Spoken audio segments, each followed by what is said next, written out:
Շատ արագ ամփոփեմ այսօր ցերեկը այն խոսակցությունը, որ մենք ունեցել ենք, որ նրանք, ովքեր որ չեն դիտել, էլ չգնան դիտեն, միանգամից այս տեսանյութի մեջ լինի։ Ուրեմն դուք գիտեք, որ շուրջ 3 ամիս է Հայաստանի Հանրապետությունում եռում է խորհրդարանական ճանապարհով, պարլամենտական ճանապարհով, սահմանադրական ճանապարհով անվստահության process սկսելու թեման եւ քննարկումներ են ընթանում։ Խորհրդարանի երկու խմբակցությունները անդադար այս թեմայով հայտարարություններ են արել եւ սակայն ուզում եմ իրավիճակը ներկայացնել, որ պատիվ ունեմ խմբակցությունը որպես ընդդիմադիր խմբակցություն կորցրել է մեկ падգամավոր Իշխան Զաքարյանը, ով չի միանում, իսկ Հայաստան խմբակցությունը կորցրել է եւս մեկ падգամավոր Գեգամ Նազարյանը, ով նույնպես ասել է, որ չի միանա։ Եվ այս ամեն ինչը ինչու եմ ասում, որովհետև այդ երկու ձայները կարևոր են, երկու ձայն է անհրաժեշտ, որպեսզի կարողանան խորհրդարանում սկսել process 36 ստորագրությամբ հարցը մտցնել օրակարգ։ Իսկ հարցը երբ որ մտնում է օրակարգ, այսինքն դիմումը ներկայացվում է 48 ժամվա ընթացքում, այնտեղ կանոնակարգը հստակ սահմանում է, պետք է ազգային ժողովի նախագահը հատուկ նիստ հրավիրի եւ հատուկ նիստի շրջանակներում արդեն սկսվի իմպիչմենտի գործընթաց։ Ինչ նշանակում իմպիչմենտի գործընթաց։ Պարլամենտական երկրին հարիր գործընթաց է դա, որ խորհրդարանական ընթացակարգերով վարչապետին անվստահություն է հայտնվում եւ եթե դա տեղի ունենում, ամբողջ կառավարությունը այլևս համարվում է ցրված։ Սա ժողովրդավարական process է, մեր սահմանադրությամբ նախատեսված, սակայն Հայաստանի Հանրապետությունում երբևէ այս process-ը չի կիրառվել։ Ուրեմն այս process-ի համար եղել են բազմաթիվ քննարկումներ։ Ինչ է տեղի ունեցել։ Օրինակ, երբ որ այս process-ի վերաբերյալ սկսվեց արշավ, ուրեմն պատիվ ունեմ խմբակցությունը հրապարակեց 6 падգամավորների ստորագրությունները, հայտարարելով, որ ի պատասխան ՀՀ ազգային ժողովի պատիվ ունեմ խմբակցության падգամավորներին ուղղված նամակների վերահաստատում ենք, որ այս պահին իշխանափոխության հասնելու ամենահավանական եղանակը վարչապետին անվստահություն հայտնելու գործընթացն է։ Այսինքն ամենահավանական ճանապարհը սա է։ Գործընթացն ավելորդ քաղաքական նկրտումներով չբարթացնելու համար հայտարարում ենք, որ այս պահին չունենք վարչապետի թեկնածու։ Արձանագրում ենք, չունեն վարչապետի թեկնածու։ Հաջորդ կետը։ Մեր պատրաստակամությունն ենք հայտնում առանց որևէ նախապայմանների քննարկել թեկնածուի հարցը ու նախաձեռնել վարչապետին անվստահություն հայտնելու գործընթաց։ Սա պատիվ ունեմի հայտարարությունն է։ Դրանից հետո գալիս է երկրորդ ամենամեծ խոշոր ընդդիմադիր խմբակցությունը, Հայաստան խմբակցությունը, որ հայտարարում է, որ Հայաստան խմբակցությունը միաձայնությամբ վերահաստատում է իր պատրաստակամությունը տրամադրելու մեր բոլոր 28 падգամավորների ստորագրությունները իմպիչմենտի գործընթացի մեկնարկի համար, եթե նման գործընթաց նախաձեռնողները կարողանան ապահովել պակասող 8 падգամավորի ստորագրությունը, ինչպես նաև հրապարակավ կհայտարարեն իմպիչմենտի հաջողության հասնելու համար անհրաժեշտ ժողովրդական զանգված ապահովելու իրենց կարողության եւ պատասխանատվության մասին։ Նորմալ հայտարարություն է։ Եվ ինչա դուք զգաց, այսինքն պատիվ ունի 6 ձայն, 6 ստորագրություն ունի, բայց երկուսը անհրաժեշտ է, որ 8 ունենա, չունի։ Եվ այն մյուսներն էլ ասում են, դե որ դուք 8 չունեք, հենց 8 ունենաք, մենք մեր 28-ը կտանք։ Եվ այս բանի մեջ էս շախմատային լեզվով ասած պատային իրավիճակում տենց կանգնած են, տեխնացու չկա, ոչ մի տեխնացու չկա, եւ process չկա, ոչ մի բան չկա։ Սակայն ունենք իրավիճակի փոփոխություն։ Քաղաքացիական պայմանագիր խմբակցությունից կան դուրս եկած երկու падգամավորներ, պարոն Հովիկ Աղազարյանը եւ պարոն Հակոբ Ասլանյանը։ Նրանք դիմել են ինձ, այսօր ես արդեն ներկայացրել եմ, եւ առաջարկել են, որ իրենք հայտարարել են, այսինքն մինչեւ այդ, որ իրենք սկսելու են իմպիչմենտի գործընթաց, սա լրիվ նոր բան է, այն իմաստով, որ այսինքն կա երկու ստորագրություն, որը պատրաստ է այս process-ը սկսել, խիզախություն ունի բավարար այդ process-ը սկսելու, եւ սկսում է process-ը։ Եվ ես տալիս եմ իմ համաձայնությունը։ Մարդիկ հայտարարում են, իրենց կուսակցության վարչության նիստում հարցը քննարկվում է, հայտարարում են, որ մենք սկսում ենք process-ը։ Այսինքն կա այլևս երկու ստորագրություն, հետեւաբար այն 6-ը դարձավ 8, եւ 28-ն էլ ասում է հենց 8 լինի, մենք 28-ը կտանք։ Եվ որը ամենակարևորն է, կա վարչապետի թեկնածու, որը շատ կարևոր է, որ ունի թղթեր, որտեղ Հայաստանի Հանրապետությունում ինչքան վարչապետի թեկնածու է, ինչ այսօր թղթեր չի ունեցել։ Վերջինը օրինակ Բագրատ Սերբազանը պարզվեց կանադայի քաղաքացի եւ չէր կարող առաջադրվել։ Նաեւ կանադայի քաղաքացի, այսինքն էլի։ Եվ ինչա տեղի ունենում, հայտարարությունը լինում է, ես ու եթերում զանգարում եմ պարոն Սերյան Օհանյանին, պարոն Հայկ Մամիջանյանին, հետո Մամիջանյանը ինձ հետ է զանգում եւ մինչեւ այս պահը ես սպասում եմ, որ հանդիպում լինի խմբակցությունների հետ։ Հանդիպումը, գիտեք, կարևոր է ես կարծում եմ, բայց այս հայտարարությունները այն մասին են, որ իրենք նախապայմաններ չունեն, ասենք չեն կարող ասել վարչապետի ձեր տեխնացուն օրինակ ճաղատ է, մենք չենք ուզում ընտրենք, չենք ուզում կստորագրենք նրա համար։ Ոչ մի բան չեն կարող ասել, որտեղ ասեն մենք չունենք տեխնացու եւ վարչապետի ամստահության համար պատրաստ ենք տալ ստորագրություններ, ով որ նախաձեռնի, եւ մենք չենք նախաձեռնում։ Եվ կան նախաձեռնողները նախաձեռնել են։ Մեկ էլ օրվա ընթացքում այդ հայտարարությունից հետո ես սպասում եմ, որ այդ հանդիպումը տեղի ունենա, նորից եմ ասում, մինչև այս պահը չի եղել որևէ արձագանք չկա, որ արձագանքային ասեին, որ օրինակ եկեք հանդիպման, հուսով եմ վաղը կլինի, որտեղ պարոն Մամիջանյանը հետ զանգարեց, ասաց, որ կքննարկենք, ասենք շատ լավ։ Եվ մեկ էլ տեսնում եմ, որ կուսակցության հայտարարություն կա մի հատ, ռեֆորմիստների կուսակցությունը հայտարարում է, որ իրենք մտահոգված են, որ Էդմոն Մարուկյանն է տեխնացուն, եւ իրենք առաջարկում են անկախ տեխնացու իրենց ղեկավարին Վահան Բաբայանին։ Եվ ասում եմ մենք առաջադրում ենք Վահան Բաբայանին։ Մեկ էլ տեսնում եմ մամուլում, հեշտացի տարիքի բաների, մամուլում սկսում են լուսաբանել, որ կա վարչապետի երկու տեխնացու։ Ուրեմն ուշադիր լսեք սիրելի հայրենակիցներ։ Մամուլի որ միջոցը ով որ որևէ մեկը, որ կասի որ կա վարչապետի երկու տեխնացու, իմացեք որ դա սուտ է, կեղծիք է, խաբեություն է։ Ինչու՞։ Որովհետև վարչապետի մեկ տեխնացու է առաջադրվել։ Դե չէ՞ տենց ամեն մեկը կարան ինչ որ կուսակցություններում հավաքվեն, ասեն մենք էլ ենք առաջադրում, բայց որևէ падգամավոր չի գրել եւ ասել որ մենք այս տեխնացուին առաջադրում ենք։ Հետեւաբար դա կեղծիք է եւ ինչու է սա կարեւոր, որովհետեւ այս process-ը սկսվում է մեր հայտարարությունից հետո։ Այսինքն մինչև մեզ չկա տեխնացու, չկա նախաձեռ, ոչ մի բան չկա, ոչ մի բան չեն։ Ասում են ուզում ենք շատ կարևոր է, impeachment պետք է լինի, impeachment, ամեն երկրորդ բառը impeachment է բան, Էդգար Ղազարյանն է գնում պարլամենտում փորձում ընդունելություն գտնել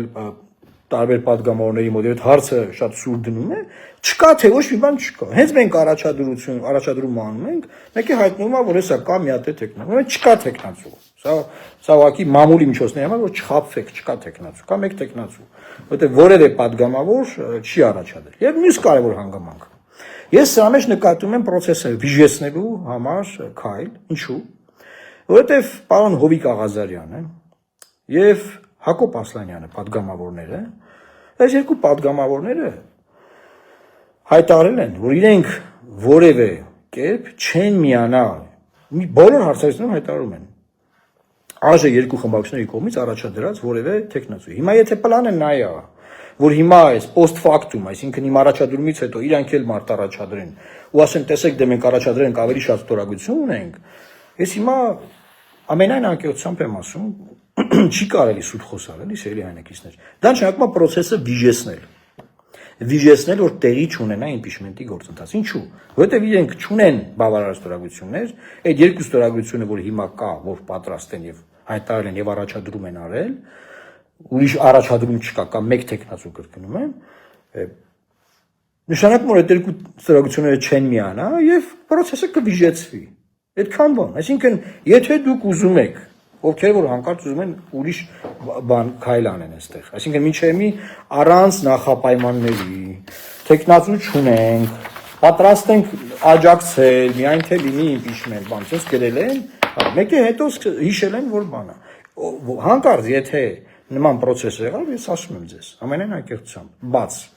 Դա նշանակում է վիժեցնել Նիկոլ Փաշինյանի անվստահության process-ը։ Հետո թող որևէ մեկը պատասխանատվությունից չխուսափի դրա համար։ Ես հույս ունեմ, որ հանդիպումը վաղը տեղի կունենա, հանդիպումները, եւ խոսենք այս հարցերի շուրջ նաեւ, որովհետեւ ոչ պատիվ ունեմ խմբակցության падգամավորները, ոչ Հայաստան խմբակցության падգամավորները որևէ մեկին չեն առաջադրել, այդ թվում այս մտահոգված կուսակցության մտահոգված ներկայացուցիչին։ Չի կարելի, պետք է մերժել կեղծիքը, էլի։ Կեղծիքը պետք է ամեն ինչը սուտա, կեղծիքա։ Ինչպես կարելի է կեղծիք ներկայացնել։ Հիմա process-ի վերաբերյալ, ցելի հայրենակիցներ, մարդիկ հարցեր են տալիս, բայց ինչու Հովիկ Աղազարյանը եւ Հակոբ Ասլանյանն են առաջադրում արել։ որովհետև մինչև իրենց որևէ այլ падգամավորներ չեն փորձել նման բան անել։ Հասկացաք։ Արդյոք պետք է որ ֆրակցիա առաջադրի, ոչ, падգամավորները կարող են սկսել process մինչև հավաքվի 36 ստորագրություն։ Քանի որ արդեն 28+6 ստորագրությունների վերաբերյալ կային հայտարարություններ, որ այս նախապայմանների մենք պատրաստ ենք դա անենք, Հովիկ Աղազարյանը եւ Հակոբ Ասլանյանը քայլ են արել։ Բայց այդ քայլը մինչև անելը երկար ժամանակ է տևել, ժամանակը հոսում էր, ոչ ոք ոչ մի քայլ չէր անում, ոչ ոք ոչ մի բան չէր անում։ Ուզում եք մի բան փոխվի։ Պետք է գնանք այս ճանապարհով։ Նա հայտարարություններում գրել են, սա միակ ճանապարհն է, սա շատ կարևոր է եւ այլն եւ այլն։ Ուրիշ էլ ինչ, էլ ոնց բացատրենք, էլ ինչ ասենք։ Կեղծիքներ մի արեք, չի կարելի նման բաներ անել, անկեղծ բաց խոսում ենք հրապարակային process է։ Կամ այս process-ը անում ենք, կամ այս process-ը վիժեցվելու է, եւ մենք տեսնելու ենք ովքեր վիժեցրեցին։ Շատ ակնհայտ շատ բաց։ Ամենայն հարգանքով բոլորի նկատմամբ։ Եվ ես նաև ուզում եմ շնորհակալություն հայտնել պարոն Աղազարյանին եւ պարոն Ասլանյանին այն խիզախության համար, որ նրանք դրսևորել են։ Որովհետեւ 4 տարի է այս պարլամենտը գործում է, անցյալ տարի մայիս ամսից Բագրատ Սրբազանի այդ Սրբազան շարժման ժամանակ է թեման բացվել, որ պետք է իմպիչմենտ անել եւ այլն, այդքան ժողովուրդը փողոցում է գործընթացը չի սկսել, ոչ ոք։ Այն ժամանակ դե Հովիկ Աղազարյանը եւ պարոն Ասլանյանը չեն եղել ֆրակցիայից դուրս падգամավորներ, անկախ падգամավորներ, հիմա կան։ Այսինքն մենք ունենք իրավիճակի փոփոխություն ու հնարավորություն process-ը սկսելու։ Հիմական process-ը սկսում ենք կամ էլ ժողովուրդը ուղղակի դիտում է, տեսնում է, թե ինչու չի այն սկսվում եւ ինչ է տեղի ունենում։ Հետո չասեք, վայ, նվաստանում ենք, Ալբանիայում նվաստացանք, չգիտեմ որտեղ ենք նվաստանում, չգիտեմ ինչ ա լինում։ Էսա ճանապարհը սա է։ Եվ ես ուզում եմ նաև դիմել արտախորհրդարանական քաղաքական ուժերին։ Բնականաբար ուժեր կան, ում հետ ես շփումներ ունեմ, ունեցել եմ եւ վաղը փորձեմ զանգել, այսօր ամբողջ օրը երկու խմբակցությունների հետ էր կապված, սպասում էի, որ ինչ որ պահի կարող է ժամ ասեն, այդ ժամին հանդիպենք, վաղն էլ պետք է սպասեմ բնականաբար, բայց ես կսկսեմ նաև կապվել արտախորհրդարանական ուժերի մեր գործընկերներին։ Շատ կարևոր է, որ արտախորհրդարանական ուժերը նույնպես իրենց աջակցության process-ի վերաբերյալ դիրքորոշում արտահայտեն։ Տեսեք, սիրելի հայրենակիցներ, երկրում իրավիճակներ կան, որ պետք է դիրքորոշում ունենալ։ Դիրքորոշումը արտահայտել։ Կողմ ես, դեմ ես, ձեռնպահ չի ոչնչում, ձեռնպահ չկա։ Առարկություն ունես, վերապահումներ ունես, ինչ ասելիք ունես։ Որովհետև մենք տեսնում ենք իրավիճակներ, որ process-ներ են լինում, հա, ձեն, ձուն, հանող չկա, բան չկա, բան ցնցած սուսուփուս, բան չկա։ Մեկ էլ ինչ-որ process-ները սաղ վերջանում են, սկսում են մարդիկ դուրս գալ էլի բաներ խոսալ։ Բաներ խոսալու ժամանակը այսինքն ժամանակներում են։ Այսինքն կարևոր իրադարձությունների ժամանակը, որ պետք է այդ ժամանակ ինչ-որ բան խոսալ, աջակցել, ինչ-որ բան անել, խորհուրդ տալ, խրատ տալ։ Եվ մենք ամեն ինչի կարիք էլ բնականաբար ունենք։ Ես կոչ եմ անում արտախորհրդարանական բոլոր ուժերի իմ գործընկերներին կապ հաստատել, մենք էլ կփորձենք կապ հաստատել, բայց այստեղ իմ ու քո անելու ժամանակը չի, բացարձակապես կապ հաստատել, խոսենք, քննարկենք, տեսնենք ուրիշ էլ ինչ հնարավորություններ կան, յուրաքանչյուրս ում վրա ինչ ձևով որքան ազդեցություն ունենք, մեր ազդեցությունները օգտագործենք եւ կարողանանք հարցը հասցնել ազգային ժողով։ Խորհրդարանական process-ի համատեքստում նաև պետք է ասեմ ձեզ, որ այս process-ը ենթադրում է, սիրելի հայրենակիցներ, հստակ ազգային ժողովի կանոնակարգով գործընթաց։ Այդ գործընթացը սահմանադրությամբ ամբողջությամբ կարգավորված է։ Այսինքն պատկերացնենք 36 ստորագրությունը հավաքվեց, որը ես նկարագրեցի, որ ակնհայտ կա հայտարարություններով գոնե։ Հարցը ասավ խորհրդարան, չէ՞։ Ինչա տեղի ունենում։ Հիմա ուզում եմ այդ մասը ազգային ժողովի կանոնակարգ օրենքից ձեր համար ընթերցել։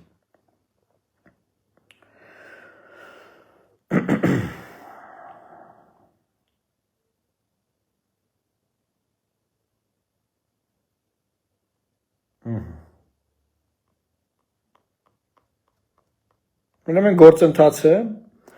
մեկնարկում է հետևյալ կերպ։ Հարցն ազգային ժողովում սկսում է քննարկել, այսինքն ազգային ժողովի նախագահի ներկայացվելուց ոչ շուտ քան 48 եւ ոչ ուշ քան 50 ժամ հետո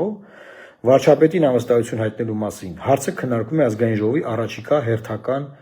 նիստերում։ Իսկ այդ ժամկետներում հերթական նիստեր չանցկացվելու դեպքում իրավունքի ուժով գումարվող ազգային ժողովի հատուկ նիստում։ Այսինքն ինչա տեղի ունենում։ Հենց դիմումը մուտք արինք, եթե հերթական նիստ կա, այս հարցը գալիս է առաջին պլան, եթե չկա հերթական նիստ, իրավունքի ուժով նիստը գումարվում է։ Սրանից փախուստ չկա, գոյություն չունի։ Եվ էլի ասեմ, չի եղել Հայաստանի պատմության մեջ այսպիսի process, որը մենք հիմա սկսել ենք։ Որից հետո հարցն ազգային ժողովում քննարկվում է հետևյալ կերպ։ Մինչև 20 րոպե տևողությամբ ելույթով կարող է հանդես գալ հիմնական զեկուցողը ներկայացնելով վարչապետին անվստահություն հայտնելու մասին նախագիծը եւ նոր վարչապետի թեկնածուին։ Քանի որ Հովիկ Աղազյանն ու եւ Հակոբ Ասլանյանն են նախաձեռնել, այսինքն նրանցից որևէ մեկը պետք է հանդես գա ելույթով եւ ներկայացնի վարչապետի թեկնածուին։ Որից հետո ձայնը տրվելու է գործող վարչապետ Նիկոլ Փաշինյանին, ով 1 ժամ տևողությամբ կարող է ելույթ ունենալ, այսինքն ասել, որ ինչու եք ինձ անվստահություն հայտնում կամ չգիտեմ ինչ ասել, ինչ որ կասի։ Որից հետո ձայնը տրվում է վարչապետի ներկայացված թեկնածուին, այսինքն ինձ։ Ես ունեմ եւ նույնպես 1 ժամ ժամանակ ներկայացնելու մոտեցումները, թե ինչու պետք է անվստահության համար քվեարկեն падգամավորները եւ ինչ է սպասվում։ Որից հետո տեղի է ունենում հարց ու պատասխան, մտքերի փոխանակություն եւ մինչեւ 15 րոպե տևողությամբ եզրափակիչ ելույթով կարող է հանդես գալ հիմնական զեկուցողը, այսինքն անվստահության հարցը ներկայացնողը։ Վարչապետին եւ նոր վարչապետի թեկնածուին եզրափակիչ ելույթների համար հատկացվում է մինչեւ 30-ական րոպե, այսինքն վերջում բոլորը ելույթներ ունենում, վարչապետը եւ վարչապետի թեկնածուն նոր 30 րոպե յուրաքանչյուրը ելույթի հնարավորություն ունեն, նորից ելույթներ ունենում։ Եվ հարցը դրվում է քվեարկության եւ քվեարկությունը ընդհանուր թվի ձայների մեծամասնությամբ է։ Այս ամբողջ գործընթացն է սիրելի հայրենակիցներ եւ կարիք կա Հայաստանի Հանրապետության բոլոր քաղաքացիների աջակցության։ Սա մեր ժողովրդավարության փորձաքարն է նաեւ։ Սա նաեւ հետաքրքիր չեմ ուզում այդ բառեր օգտագործեմ, ախր այդ բան լյուստրացիա է, չգիտեմ ինչ է, բայց սա նաև փորձություն է ընդդիմադիր դաշտում խոսացող բոլոր մարդկանց համար, որ պարզ օրը ցերեկով process-ը շատ է երևացող, թե ով ինչ է մտածում եւ ով ինչ է անում։ Սա է իրավիճակը, սա այն է ինչ որ մենք ունենք։ Ես ուղղակի նաև պետք է այսօր նաև ուզում եմ շնորհակալություն հայտնել հայտարարությունից հետո բազմաթիվ քաղաքացիներ են կապվել մեզ հետ, նամակներ են գրում, զանգահարում են, իրենց աջակցությունն են արտահայտում, նաև Սփյուռքից, շատ շնորհակալ եմ դրա համար, եւ բոլորին կոչ եմ անելու, որ սպասեն այդ օրվան, եւ այդ օրը մենք կոչ կանենք նաև թե որտեղ հավաքվել, ենթադրում եմ, որ խորհրդարանի մոտ, բայց թող օրը գա բարին հետը, որտեվ չեմ ուզում դեպքերից առաջ ընկնել, առաջին քայլը որ պետք է անել, դա փաստաթղթի վրա ունենալ 36 ստորագրություն այս գործընթացի համար։ Այս գործընթացից ուղղակի փախուստ խուսափելու ձև ուղղակի չկա տարբերակ։ Այսքանը ուզում եմ խնդրել, որ բոլորդ տարածեք, միանաք մեր YouTube-ի, Facebook-ի, Telegram-յան, Instagram-ի, TikTok-ի ալիքներին, որտեղ այդ ալիքներով են լուսաբանվում այս ամբողջ process-ը։ Եվ եթե ինչ-որ հարցեր մտահոգություններ ունեք, կարող եք այս եթերի տակ YouTube-ում, Facebook-ում եւ մնացած մեր հարթակներում արտահայտվել, կիսվել ձեր կարծիքով, խորհուրդներ տալ եւ նաեւ ձեր падգամավորներին, ում որ քվեարկել եք 21 թվականի ընտրությունների ժամանակ եւ հիմա նրանք ընդդիմադիր խմբակցությունների մեջ են, կարող եք նաեւ նույնպես նրանց դիմել եւ հորդորել, որ արագացնեն այս հայտարարությունները արդեն տեսեք մայիսի 2-ին է Հայաստան խմբակցությունը հայտարարել, որ կմիանա բավականին ժամանակ է անցել, այսինքն process կա եւ սպասում ենք որ միանան։ Նույնը պատիվ ունեմ խմբակցությունը